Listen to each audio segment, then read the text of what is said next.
ರಾಜ್ಯ ಕಾಂಗ್ರೆಸ್ ಪಡೆಯಲ್ಲಿ ಟ್ರೆಂಡ್ ಬದಲಾಗಿದೆ. ಇಷ್ಟು ದಿನ ಅಧಿಕಾರ ಹಂಚಿಕೆ ವಿಚಾರ ಇತ್ತಲ್ಲ, ಅದನ್ನು ಬಿಡಿ, ಸಚಿವ ಸ್ಥಾನ ನೀಡಿ ಅಂತ ಬೇಡಿಕೆ ಇಡ್ತಿದ್ದಾರೆ.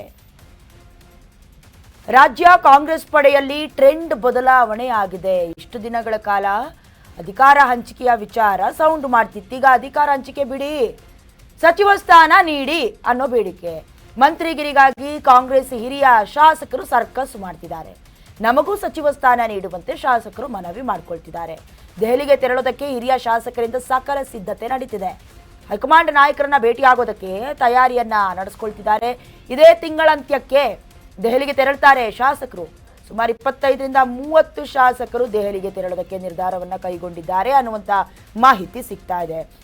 ನಿಮಗೆ ಗೊತ್ತಿರೋ ಹಾಗೆ 2.5 ವರ್ಷ ಆಗಿದೆ ರಾಜ್ಯ ಕೈ ಸರ್ಕಾರಕ್ಕೆ. ಅಲ್ಲಿಂದ ಇಲ್ಲಿವರೆಗೂ ಕೂಡ ಅಧಿಕಾರದ ಹಂಚಿಕೆ 50-50 ಏನು ಸೂತ್ರದಲ್ಲಿ ಅಧಿಕಾರ ಹಂಚಿಕೆ ಆಗಿದೆ ಅನ್ನೋದಾಗಿ 4 ಗೋಡೆಗಳ ಮಧ್ಯೆ 6 ಜನ ನಾಯಕರು ಸೇರಿ ತೆಗೆದುಕೊಂಡಂತ ತೀರ್ಮಾನ ಅಂತ ಅದನ್ನ ಬಹಿರಂಗವಾಗಿ ಹೇಳೋದಕ್ಕೆ ಬರೋದಿಲ್ಲ ಅಂತ ಡಿ.ಸಿ.ಎಂ. ಡಿ.ಕೆ. ಶಿವಕುಮಾರ್ ಹೇಳಿದ್ರು.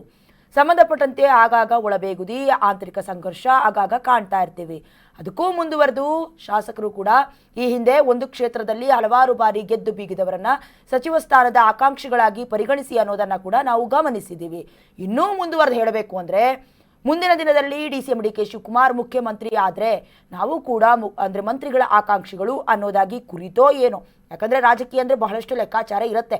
ಹಾಗಾಗಿ ಬಹಳಷ್ಟು ಬಾರಿ ಹೈಕಮಾಂಡ್ನ ಬಳಿ ಹೋಗೋದು ಅಥವಾ ಗುಂಪು ಕಟ್ಕೊಂಡು ಫಾರಿನ್ ಟ್ರಿಪ್ಗೆ ಹೋಗಿರೋದು ಕೂಡ ಉದಾಹರಣೆಯನ್ನು ಗಮನಿಸಬೇಕಾಗತ್ತೆ. ಅಂದರೆ ಈಗ ಮತ್ತಷ್ಟು ಈ ವಿಚಾರ ತಾರಕಕ್ಕೇರ್ತಾ ಇದೆ. ಅಧಿಕಾರ ಹಂಚಿಕೆ ಬಿಡಿ, ಸಚಿವ ಸ್ಥಾನಕ್ಕೆ ಮಣೆ ಹಾಕಿ ಅನ್ನೋ ರೀತಿಯಲ್ಲಿ ಬಜೆಟ್ ಅಧಿವೇಶನ ಮುಗಿತಿದ್ದಂತೆ ಬದಲಾವಣೆಯಾಗತ್ತಾ?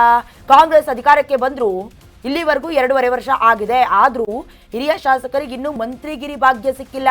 ಹೀಗಾಗಿ ಸಚಿವ ಸ್ಥಾನಕ್ಕಾಗಿ ಆಕಾಂಕ್ಷಿಗಳು ಕಸರತ್ತು ಮಾಡ್ತಿದ್ದಾರೆ. ಕೆಲ ದಿನಗಳಿಂದ ಹೈಕಮಾಂಡ್ಗೆ ಪತ್ರವನ್ನ ಕೂಡ ಶಾಸಕರು ಬರೆದಿದ್ರು. ಪತ್ರ ಬರೆದು ಮಂತ್ರಿಗಿರಿ ನೀಡುವಂತೆ ಕೈ ಶಾಸಕರು ಕೇಳ್ಕೊಂಡಿದ್ರು. ಇದೀಗ ನೇರವಾಗಿ ಏನು ವರ್ಕೌಟ್ ಆಗಲ್ಲ, ವರಿಷ್ಠರ ಹತ್ರನೇ ಭೇಟಿ ಆಗಬೇಕು. ಹೀಗಾಗಿ ಶಾಸಕರು ಸಜ್ಜಾಗ್ತಿರೋದು ಗಮನಿಸ್ತಾ ಇದ್ದೀವಿ. ಅಂದರೆ ಏನೇ ಮಾಡಿದ್ರು ಅದರಲ್ಲೂ ಕೈಪಾಳ್ಯದಲ್ಲಿ ಹೈಕಮಾಂಡ್ ನಿರ್ಧಾರವೇ ಅಂತಿಮ ನಿರ್ಧಾರ ಅನ್ನೋದು ನಮಗೆ ಗೊತ್ತಿದೆ. ಒಂದು ರೀತಿ ಹೇಗಾಗ್ಬಿಡುತ್ತೆ ಅಂದರೆ, ಪೂಜಾರಿ ವರ ಕೊಟ್ಟರು ದೇವ್ರ ವರ ಕೊಡಲಿಲ್ಲ ಅನ್ನೋ ರೀತಿಯಲ್ಲಿ, ಅಥವಾ ದೇವ್ರ ವರ ಕೊಟ್ಟರು ಕೂಡ ಪೂಜಾರಿ ವರ ಕೊಡಲಿಲ್ಲ ಅನ್ನೋ ರೀತಿಯಲ್ಲಿ ಕಾಂಗ್ರೆಸ್ ಪಾಳ್ಯದಲ್ಲಿ ಆಗ್ತಿದೆ. ಹಾಗಾಗಿ ನೇರವಾಗಿ ನಮಗೆ ಈ ಮಿಡಲ್ ಮ್ಯಾನ್ಗಳು ಬೇಡ. ಅಂದರೆ ನಾವು ಮಂತ್ರಿಗಳನ್ನ ಕೇಳೋದೇ ಬೇಡ, ನಾವು ನೇರವಾಗಿ ಹೈಕಮಾಂಡ್ ಹತ್ರನೇ ಹೋಗ್ತೀವಿ ಅನ್ನೋದಾಗಿ ಸುಮಾರು 25ರಿಂದ 30 ಶಾಸಕರೀಗ ದೆಹಲಿಗೆ ತೆರಳೋದಕ್ಕೆ ಪ್ರಯತ್ನವನ್ನ ಮಾಡ್ತಿದ್ದಾರೆ ಅನ್ನುವಂಥ ವಿಚಾರ ಗೊತ್ತಾಗ್ತಾ ಇದೆ. ಈ ಹಿಂದೆ ಕೂಡ ನೀವು ಗಮನಿಸಿರಬೇಕು, ಕೆಲ ಶಾಸಕರು ಸೇರಿ ಪತ್ರ ಬರೆದಿದ್ರು. ಆ ಪತ್ರದಲ್ಲಿ ಉಲ್ಲೇಖ ಮಾಡಿದ್ರು ಎಷ್ಟು ಜನ ಶಾಸಕರು ಎಲ್ಲೆಲ್ಲಿ ಎಷ್ಟೆಷ್ಟು ಬಾರಿ ಗೆದ್ದಿದ್ರು ಅನ್ನೋದಾಗಿ ಉಲ್ಲೇಖಿಸಿದ್ರು. ಮತ್ತೆ ಈಗ ನೇರವಾಗಿ ಹೈಕಮಾಂಡ್ ಭೇಟಿಗೆ ಕಸರತ್ತನ್ನು ನಡೆಸ್ತಿದ್ದಾರೆ.